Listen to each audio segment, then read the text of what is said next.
করে সাজা, পুলিশে দেখলে যেন বুঝতে না পারে। দাদা দাদা বিএসএফ রাজু আর শাকিল কে? কি হয়েছে ওদের? ওদেরকে গুলি করে মেরে দিছে। আমি কোন রকম বেঁচে পালিয়ে এসেছি। আর মাল? মাল আসতে পারিনি দাদা, সব পুলিশে ধরে নিয়েছে। দাদা ওকে হসপিটালে নিয়ে যাবো? না না, এতক্ষণ পুলিশ হাসপাতালে পৌঁছে গেছে। ও যদি পুলিশের সামনে মুখ খুলে দেয় আমরা ফেসে যাবো। আমি পুলিশকে কিছু বলবো না দাদা, আমাকে বাঁচান। কি করবো দাদা?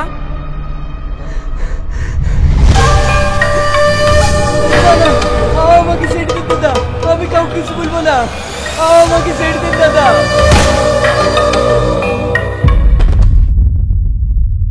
যা লাশটা ফেলি দে।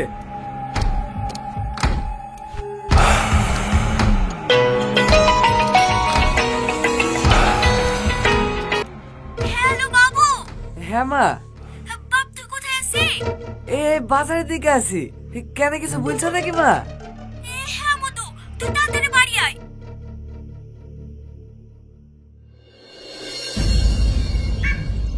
কি হলো মা, এত তাড়াহুড়ি করে ডাকলা কেনে? এই রামিসা, তোর বিশ্বাসে কেনে?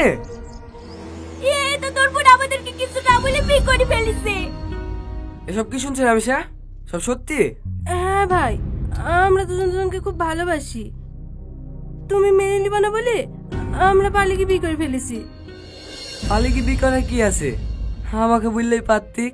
তুই আমার একমাত্র বোন, ছোটবেলা থেকে তোর কোনো জিনিসের অভাব হতে দিইনি। যা চেয়েছি তাই দিয়েছি। আর আজ তুই আমাদেরকে কিছু না জানি এত বড় কাজ করে ফেললি। আমাকে ক্ষমা করতে হবে ভাই। আমি এই বিয়ে মানবো না। আমি তাদের ধুমধাম করে বিয়ে দেবো। ভাই সালাম কবিরাজের একমাত্র পুত্র মোহাম্মদ রিয়াজ কবিরাজের সঙ্গে মইদুল মন্ডলের একমাত্র কন্যা মোসাম্মদ রামিসা খাতুন ৫,০০০ টাকা দেনমোহরের পরিবর্তে তোমাকে বিয়ে করতে রাজি। তুমি কি কবুল? কবুল। আর একবার বলো বাপ। কবুল। আর একবার বলো। কবুল। ভাই ফোন এসছে। কে ফোন করেছে? সেলিম ভাই।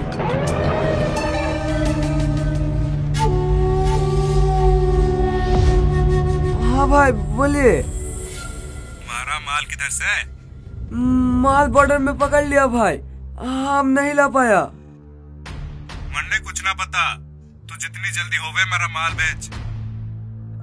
अभी पुलिस के बहुत चपाचपी है, माल नहीं पड़ सकते। चुप्पे दल्ले, जल्दी से जल्दी मेरा माल भेज या तो पिसा। आप हम लोग को थोड़ा समय दीजिए भाई। ठीक है, हमारे पास अभी 7-8 महीने जितना माल है, तो उसके बाद का सोच। ठीक है भाई।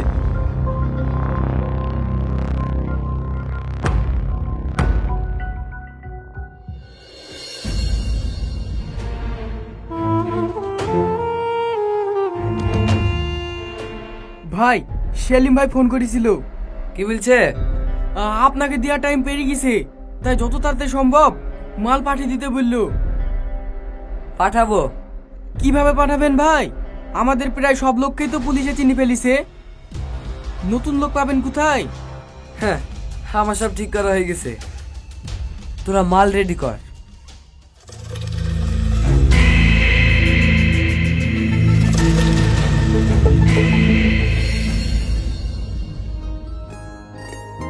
আর কটা দিন বাদ দিয়ে গেলে হতো না? এই তো কটা দিনের ব্যাপার, মাসখানিক পরেই তো চলে আসবো। এখন কিন্তু আমি একা না, আরেকজন তোমার অপেক্ষায় থাকবে। তুমি একটু নিজের খেয়াল রেখো আর সময় মতো খাওয়া দাওয়া করো। জামাই। হ্যাঁ মা। হ্যালো বাপ, হাতে কিছু খাবার আছে, রাস্তা যেতে যেতে খায়ো। ঠিক আছে মা। কোরিয়াস তাড়াতাড়ি আসো। আসছি ভাই। আসি মা, আপনি একটু ওর খেয়াল রাখেন। ঠিক আছে বাপ, ভালোভাবে যাইও।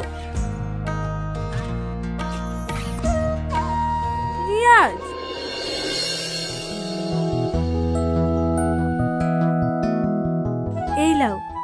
এটা রাখো। ভাববা আমি সব সময় তোমার কাছে আছি। পাগলি একটা, আসছি।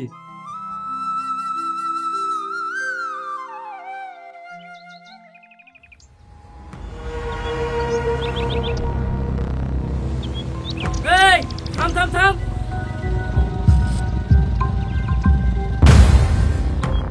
কি হলো স্যার? গাড়ি থেকে নাম। কনস্টেবল চেক করো। গাড়িতে কিছু নাই স্যার, সব ফলের পেটি আছে। সে দেখাই যাবে। এই দেখেন স্যার, ফলের পেটির মধ্যে সব মাল ভরা। এগুলো কি? আমি কিছু জানিনি স্যার। চুপ, নিয়ে চলে কে থানায়। স্যার আমার কোনো দোষ নেই স্যার, আমার কথাটি একবার শুনে। চল।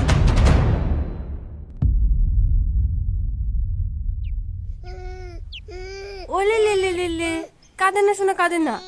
এই দেখো, এইটালি খেলা করো, খেলা করো, খেলা করো।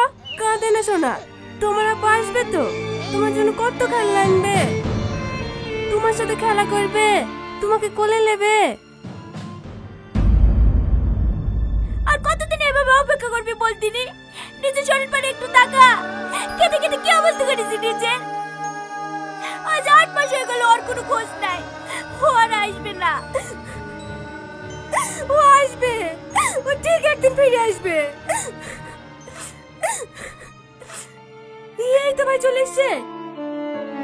ভাই তুমি তোকে খোঁজার লেগে শহরে লোক পাঠিয়েছিলা, কোনো খোঁজ খবর পাইলা? রিয়া চোরি করে একটা বি করেছে বোন।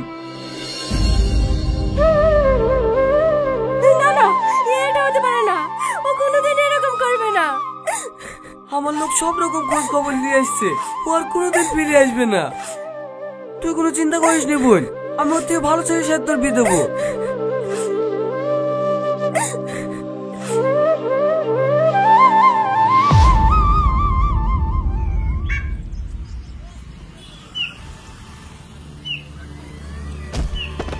আরে চাচা লাগেনি তো?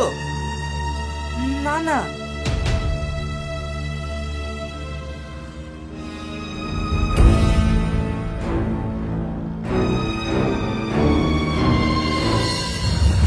সালমা, কি হলো? খেয়ে নাও, সুন্দর মেয়ের জন্য একটা সুন্দর গোলাপ। বেশি ওভার অ্যাক্টিং করতে আসো না, যাও তো নিজের ঘরে যাও। এটা কে সালমা? আমার মা। বাহ, আন্টি তো তোমার চেয়ে বেশি সুন্দর। না মানে তুমিও সুন্দর, কিন্তু আন্টি বেস্ট। তাই এই গোলাপটা আন্টির জন্য।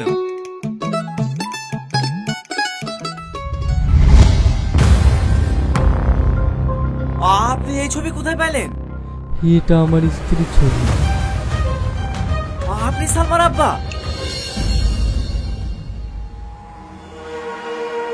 সালমা, সালমা,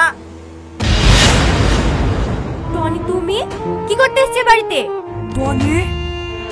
একবার আমাদের লাভকে ঢুকে কষ্ট দিতে সাধ্য হয়নি, আবার কি করতে এসেছে এই বাড়িতে? দাঁড়াও নানি, সব বলছি। চাচা,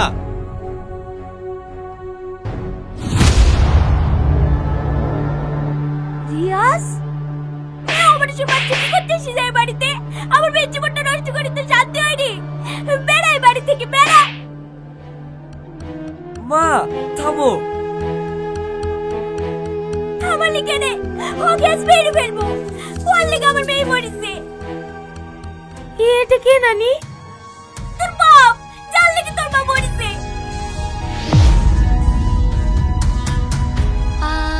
ওর লেগে আমি যে মরিনি মা, সব তো আমার। কি সব দোষ তোর? মানে মা, ওর কোনো দোষ নাই, সব দোষ আমার। রিয়াজ শোনো।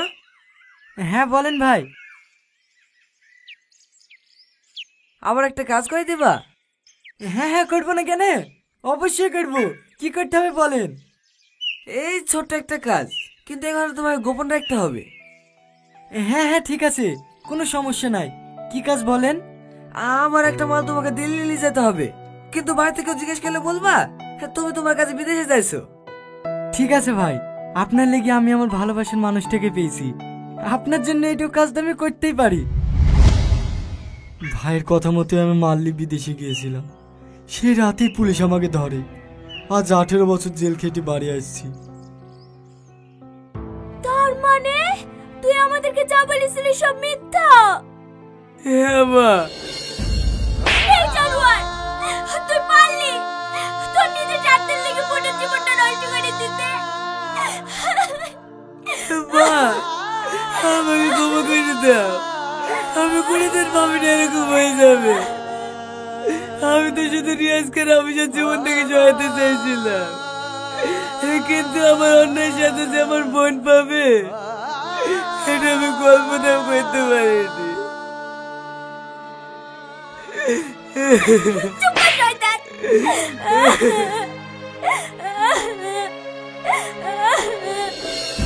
ছি আজিজ ছি, তোমার এই নোংরা খেলায় তুমি তোমার বোনের সংসারটা ভেঙে তছনছ করে দিলা। তোমার এই হারামের টাকায় আমি আর সংসার করতে পারবো না। বিশ্বাস করো মিতা, আমি অন্য ওটাকে যেদিনে চেয়ে দিয়েছি, যেদিন আমার বোন গেছে। আমি চেয়েছিলাম পুলিশের কাছে নিজেকে সারেন্ডার করতে, শুধু এটা ভেবেই করিনি আমি যদি চলে যাই সালমান কি হবে।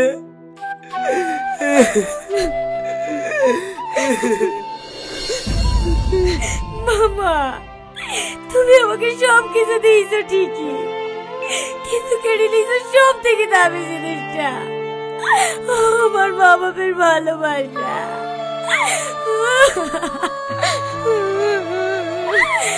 আমার ক্ষমা করে দে মা।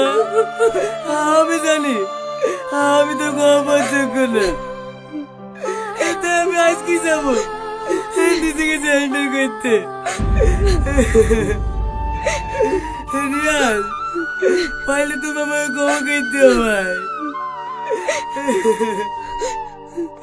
দাঁড়ান ভাই, আপনার পাপের শাস্তি তো আমি পেয়ে গেছি, তাই আপনার কাছে যেতে হবে না। আমি আর কাউকে হারাতে চাইনি। রিয়াজ,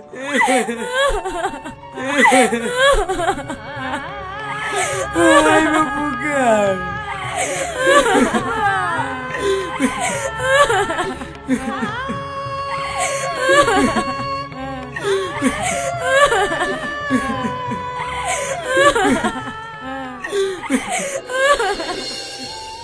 টনি, টনি কোথায় গেল?